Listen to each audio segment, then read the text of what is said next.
Hi, welcome to another episode of MYD Global. I'm your host, Leanne Hackman-Carty. Rural areas are particularly susceptible when it comes to disasters. There's limited resources, communications isn't always the best as far as broadband coverage. Today I'm talking to Donna Kallner. Donna is in Wisconsin, and she's talking to me about some of the challenges that they faced when they had a derecho in her area. And I wasn't even familiar with what a derecho was, but it's really strong hurricane winds. So stay tuned as I talk to Donna about some of the challenges and solutions she sees for rural communities when it comes to disaster preparedness, response, and recovery.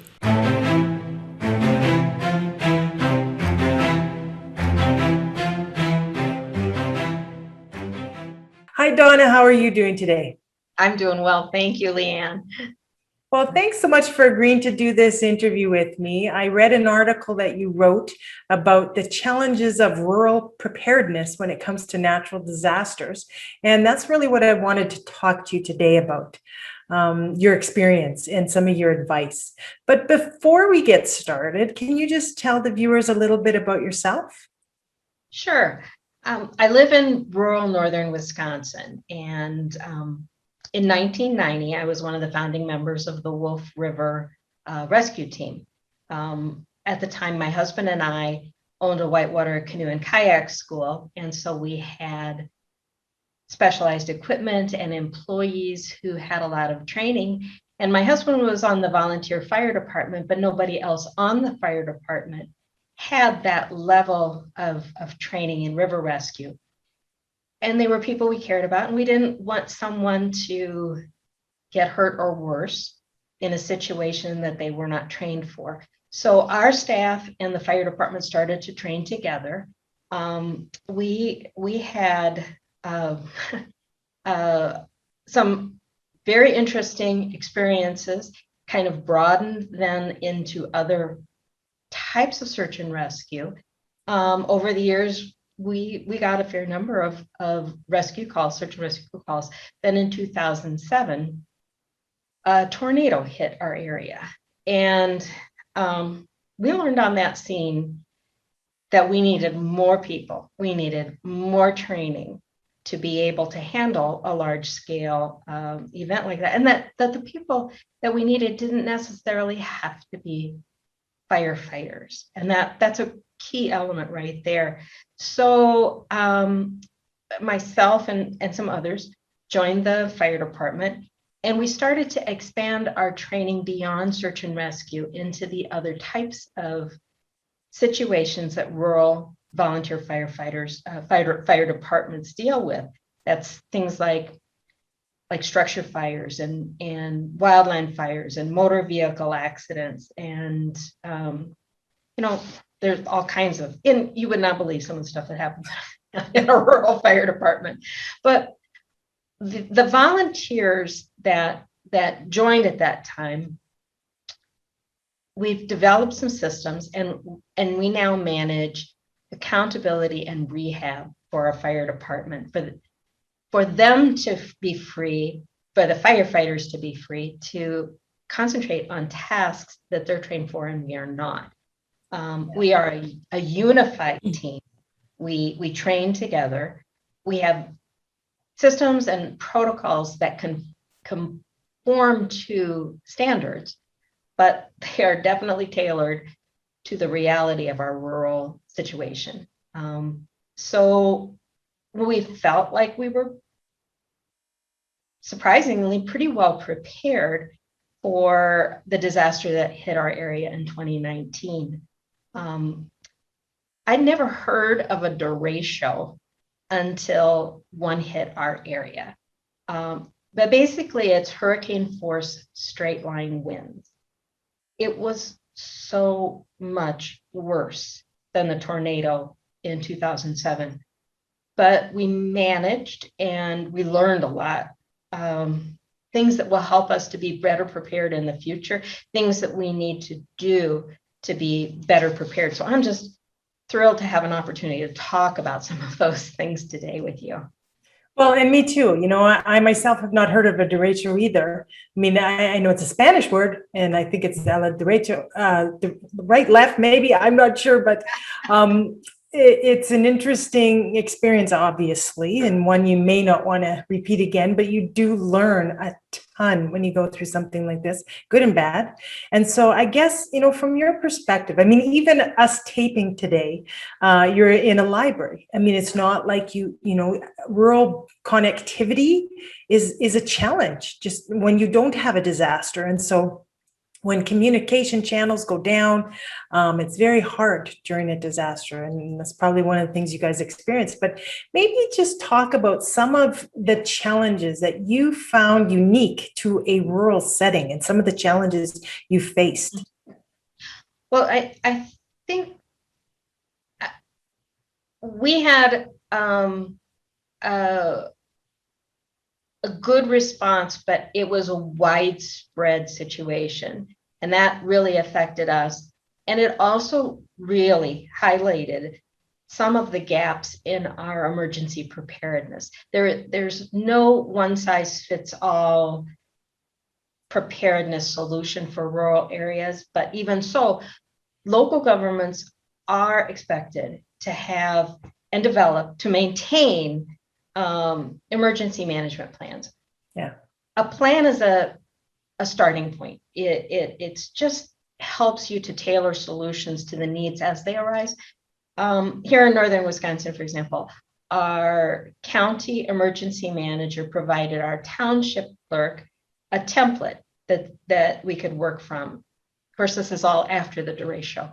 The county emergency manager got the job like 3 days before the derecho hit. And most things were out of date. But the plan itself should include things like action checklists. Those would have been so helpful to have in advance. They have templates for emergency declarations and proclamations. You have to ask for help before help will come in a disaster. And a uniform state disaster situation report, because information has to flow before other resources start flowing in to help you with your situation. It also, this template called for things like a debris management plan, and that tornado, derecho, whatever, debris management is a real challenge for small municipalities. It's very expensive. It's hard work. But also you've got to have up-to-date phone numbers and email addresses for local government officials, fire and EMS chiefs, and all kinds of disaster services.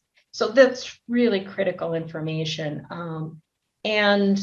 I really think rural leaders need to take it as seriously as they take rural roads. That's the big thing that local government focuses on in rural areas, but this is just as important, and it has to be done on a regular basis. One and done is just not part of a successful plan.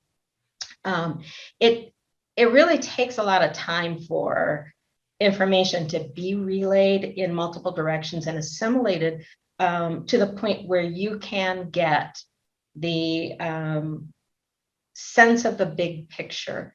Now, when the derecho hit us, we knew it was bad. We could hear the radio traffic from the surrounding fire departments. Those are our mutual aid partners. So all of our mutual aid partners were engaged in the same activities at the same time. So all of our mutual aid standardized plans were no good because they couldn't leave their own service areas to come and help us. And I think that's pretty typical in any kind of disaster that isn't pinpoint local.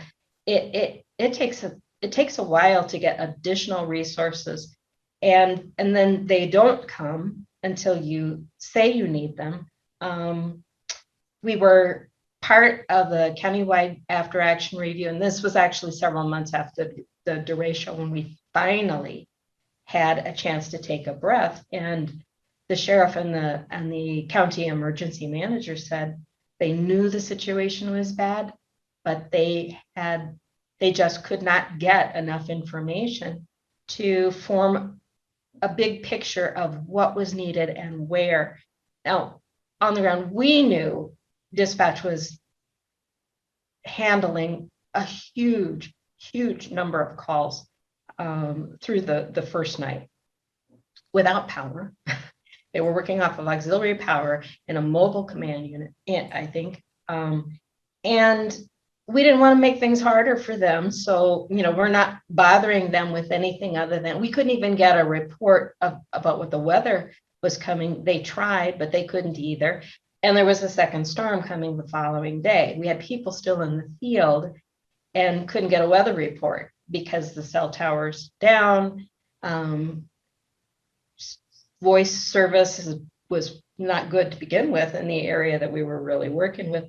And then the following morning, while we still are on that initial response, the sheriff asked for someone to come halfway across the county for an 8 a.m. meeting. I thought he was crazy. We still had guys who had been working chainsaws through the night in a tangle of trees and down power wires. We were trying to get to a call that came in just right after the storm had passed for, it was a missing person call at one of the lakes. And we're just trying to get a lane of traffic opened while one of our mutual aid partners was trying to get other roads opened enough. The highway department, the sheriff's department, everybody, including all of our other fire departments, were working through the night. And they wanted us to send somebody to a meeting. I don't think anybody would want to sit next to any of us too, the way we were smelly and tired. And but that meeting was really what it took to have the big picture come together so that they could start looking for resources further outside our area. It is so easy, and this happens to us.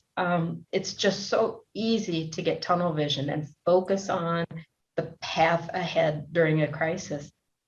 But it happens after a crisis too. In that countywide after action review, Wisconsin Emergency Management had a representative there, and she said, don't get tunnel vision about just wind and wildfire. And she was absolutely right. She said, you're going to have to be prepared for flooding and extreme weather of all kinds. And in 2020, we had record high water, record river rescue calls, and all of that during a pandemic. And very little wildfire activity. We're still prepared for it, but that is exactly how I think disaster management challenges rural areas.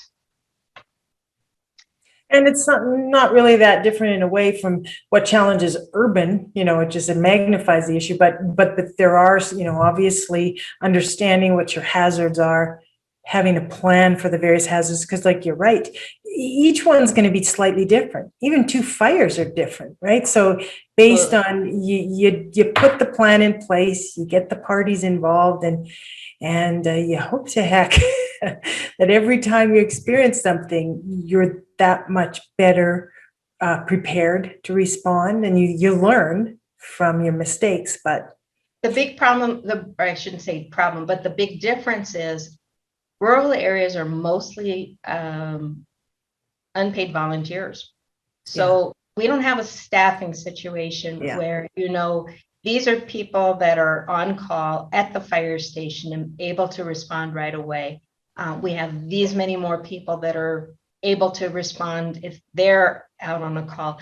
We don't have that. We never know how many people we will have. So if the chief is fishing, it somebody else steps up. And in a rural area where you may have a lot of people who are related to each other who go on that family camping trip or family fishing trip, having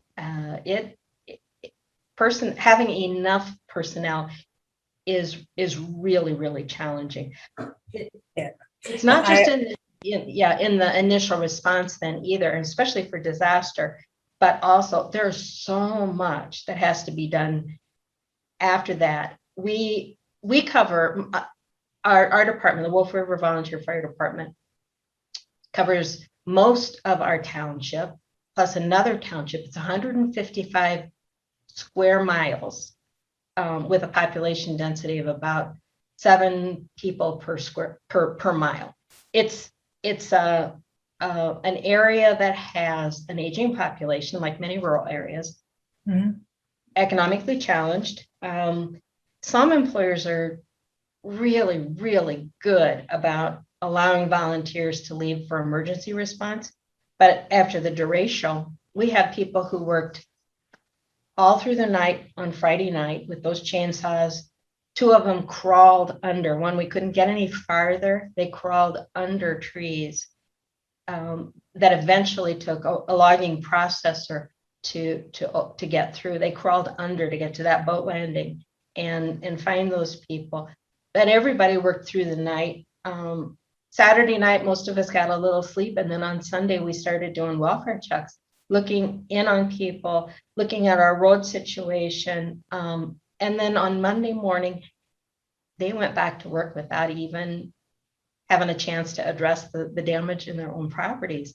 That kind of leaves people like me, I'm self-employed, so is my husband, retirees who have flexible schedules to keep working on the things that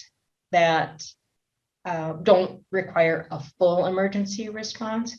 So it really, in a rural area, you can use up your volunteers so fast and so completely, and this is my personal opinion, particularly if they have to do all their own fundraising too. Yeah.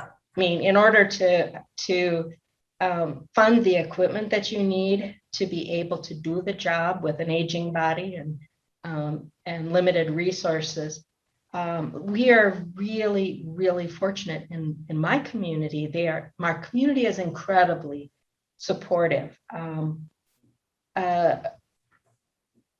financially and otherwise, but it still is a constant effort to try to recruit more people so that we have enough people who are both willing and able to show up for training and regular stuff as well as disasters. And that's one of the reasons why I think that it's important for me to note that our department has a number of members. Physically, I can't do, I mean, I can barely haul my aging carcass into a tender, and I'm 5 feet tall. I can't reach the pedals, so that we have an apparatus that I cannot drive even in the direst of circumstances. Yeah. And we have a lot of things like that where just getting apparatus to the scene is something that our support team can do, so that a firefighter, a chief who's done a initial size up and able to start making a plan has the tools to implement it as people arrive, kind of piecemeal. People come, from wherever they are to start responding. Well, and it sounds like you've done a lot of the work, when you think of communities understanding their assets. What resources do you have? What people? What equipment? Those kinds of things, getting a bit of a feel for what's available is important. I know, I think there's a guy I met, he was in a fishing community in the East Coast of Canada. And he was talking about, he said, disasters never happen during 9 to 5. They happen, every Friday of a long weekend afternoon. He says, when everybody's gone. And he said they've learned, it's just all that you talked about. If one, the firefighter's fishing, well, yeah, if he happens to go and that's the day it happens, what's the plan? We can work with the resources that we have, but we have to have the training to be able to adapt what makes sense, what would have made sense to whatever's available to use. Well, and then I think in situations like yours, and I don't know if you spoke about mutual aid agreements. I don't know if you have kind of memorandums of understanding with other regional partners. So say, I know here, communities can call, they'll have an advance agreement with the Red Cross. So when something happens, Red Cross comes in, they help with the immediate kind of meeting basic needs, helping bring in extra resources, managing volunteers, like they do that type of service for communities. And I think Samaritan's Purse has a group that they'll come in with their equipment and construction guys, and they'll just pull up and help, some of that immediate relief as well. I'm just curious, is that something that you looked at and have partnerships there, or not quite yet? Yeah, we have automatic mutual aid with one fire department that serves a village that is just 6 miles away from me. And it's a village of about 300. So we are dispatched together, their department and ours. And usually on a good day, we can maybe get 14, 18 people, sometimes 20 to respond. That's really difficult though in rural fires, water management is a huge problem. So we almost always have to tender water to a scene. And so that the very first thing on a fire, we're calling in mutual aid automatically farther out. Wisconsin and other states have a program called MABUS. That's a mutual aid box alert system. So box alert or alarm and something like that. And we go ahead and we outline what we have, what's available. And so a dispatcher can go right down through through the list. And if the incident commander on the scene says, I'm going to this level, they just start calling in resources. Now that happened, but not right away during the derecho. It was actually the next day after the meeting that the sheriff had called to be able to start to get that big picture. And they called in a MABUS strike force. So that's 100 extra people, more than 100 people that came in to our scene to continue the work on Saturday afternoon, I guess it was. And for that limited operational period, they were helping with welfare checks, checking on roads and all kinds of things. And the techniques that we have been working on since the tornado in 2007, we understand accountability for our situation and all the search and rescue that we have done over the years. We're talking about scenes that stretch out for miles. Yeah. So we felt like we were able to do a good job of tracking our resources, even when our resources swelled so dramatically with so many people. The Red Cross showed up with food because the sheriff we're, honestly, most of the time, we just take care of ourselves, because if you looked at our area, we're what they used to call a lost nation. From a governmental standpoint in the settling of boundaries in Wisconsin, everybody wanted us for the taxes, but nobody wanted to provide services. So we're at the part of a vector diagram where nothing intersects. And so if it's in the middle of the night, Marie Moss makes biscuits and gravy, and I make egg sandwiches, and we feed our people ourselves. After the derecho, of course, we had no power, and neither did they have power in the county seat, which is just 25 miles away. So they were going more than an hour away to get hot food that they could bring. And they brought hot food twice to us. Yeah. And without that, it would have been difficult for us to feed that extra 100 people. Yeah. But in the middle of the night, I'm waking up my neighbor who has a gas station, and we're stripping the shelves at her station to make peanut butter and jelly sandwiches for people who just really, really needed those calories. Yeah. Well, and the interesting thing, and I teach communities too about this whole area, and one of the things I always tell them, my advice to them, I said, assume, because they said, what do different government levels do, and who can you just depend on? I said, look at it this way: assume you're on your own, and nobody's coming. And I said, because when you do that, you make very different decisions. And so, some people said, yeah, because it's true. Like, if they come, gravy, it's fantastic. It supplements everything you're doing. But if you assume, it could take days, months, hours, whatever, for someone to come, what are you going to do? Because everyone in the community becomes a first responder, right? And that is a really difficult thing for a lot of fire chiefs and officers to do. They're still trying to figure out, how many people do I have to deploy, and how can I stretch them out?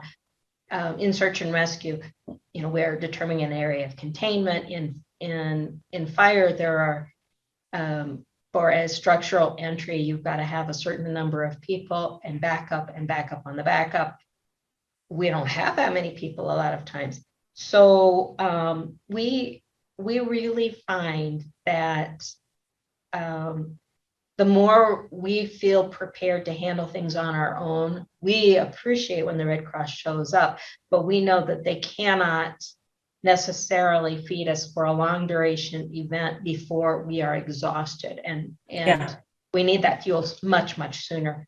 Mm-hmm. So it doesn't sound very glamorous or glorifying, but there are an awful lot of firefighters who are very, very happy to see somebody who hands them a bottle of water and a bottle of Gatorade to put in the pockets, and a couple of granola bars. And if there are cookies involved, they'll do whatever you want. Donuts, cookies, yeah. Bananas are the gold standard of firefighter happiness, because that potassium is so needed. Yeah, anybody who shows up with bananas and will peel them for a guy and hand it, they'll just be thrilled to see. So. Well, that's great. And it sounds like, you guys have really learned a lot from your experiences, and you've changed things, you've built things better. I mean, that's what it's all about, right? I truly believe a disaster changes everyone. And so you're never the same again. And so, those things that you learn, you have to pay it forward and figure out how to do better next time. Just before we wrap up, is there anything that maybe I didn't ask about that you wanted to comment on? Well, one of the things I would like to say is that I didn't work directly with them, but our county emergency manager and sheriff's department got a type 4 incident command team from the Wisconsin Department of Natural Resources.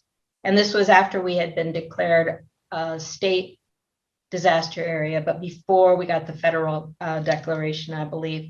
I never worked with them directly, but I saw things from that team and heard things about how they work that absolutely made me believe that there is so much that we can learn from people who manage wildland fires.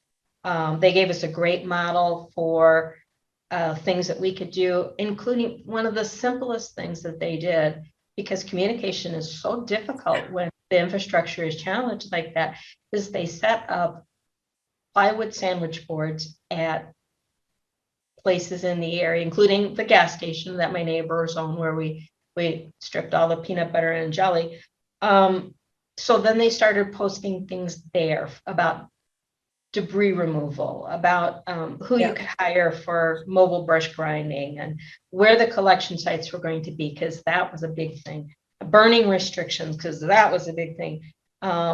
And all of that information that was posted on those boards, they made it so easy for me to go snap a picture and put it on the fire department's Facebook page, so that the community started to get to know what was expected, what was not good, and at least they could keep checking in with us. Like right now, where we have such an enormous fuel load on the forest. We have national forest, state forest, county forest, all kinds of wooded land in the derecho area. And so now 2 years in, all that's really dry. And what hasn't been cleared up is a huge wildfire risk. So people in our community look to us. One of our members is outstanding about making sure that the fire danger is posted on our Facebook page every day during the fire season. Once the snow was gone, she's posting every day the 11 o'clock update so that people know. And part of that is to try to mitigate problems that we might have, because we still have wildland fires, even if people know that, it's not that good. But there are a couple of other things that I had hoped to be able to mention. One of them is that this team that is of non-firefighters that is part of our department, we are covered on incidents by the same insurance that covers firefighters.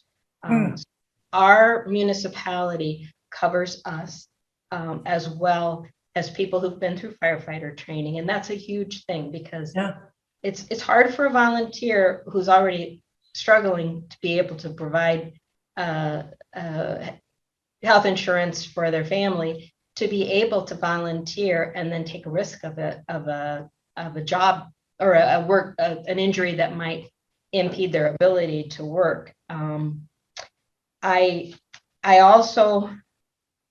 I think that we have to mention a couple of things that other rural areas can do better. We could do better is we have to prepare our elders more completely for extended power outages. It was one of those situations where we had people who depend on oxygen separators in the home, and not nearly enough portable tanks to get through the extended outage. We had elders who were choosing whether to cool one room with a portable generator so that they could breathe because of respiratory problems, or to keep their freezer running so that they didn't lose the contents. A freezer full of venison in an economically challenged area is not a small economic impact, but nobody talks about stuff like that when you lose your garden or your freezer. And those are long-term impacts. We had elders who were struggling to manage personal hygiene in that heat, and our fire department did welfare checks, and we were going to the homes of known vulnerable elders and expecting to find things like trees down in the driveway where they couldn't get out. People stressed by crushed vehicles and blocked roads.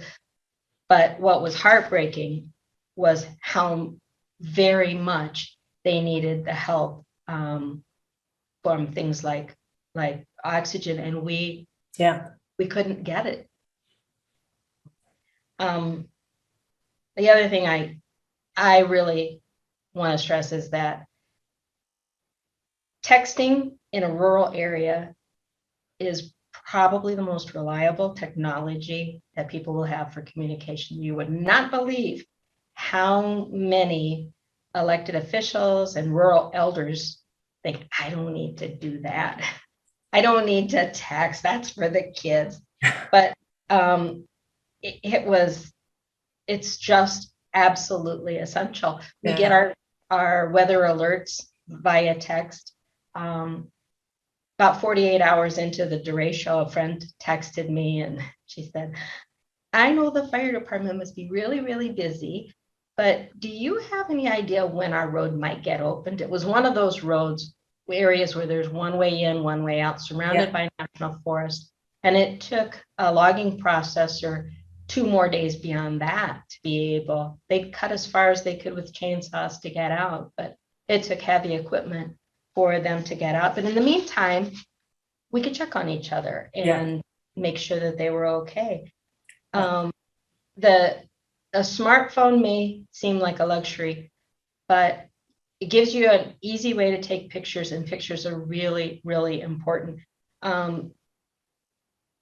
Pictures of the derecho, you just absolutely cannot see the forest for the trees.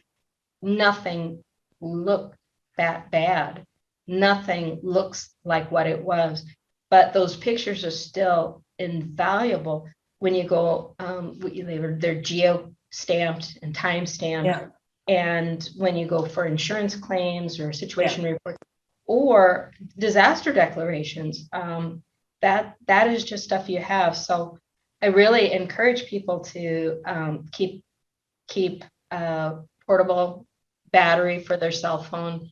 Make sure you got the right cable for it. Reduce the image resolution on your cell phone camera, because when the power is out and your data is taking a long time to upload, just that one simple thing can really save you a lot of hassle and heartache later on. But you need that cell phone, and you got to be able to text it. You're going to need it. Yeah. Well, Donna, thank you so much. It's always, you can read about stuff, but sometimes it's just learning from people who've gone through it, who said, I'm telling you this because I don't want you to have to go through it. And so paying it forward. So thank you so much, Donna, for writing the article in the first place, which made me contact you, and wishing you and your community all the best as you become more resilient and better prepared in the future. Thank you.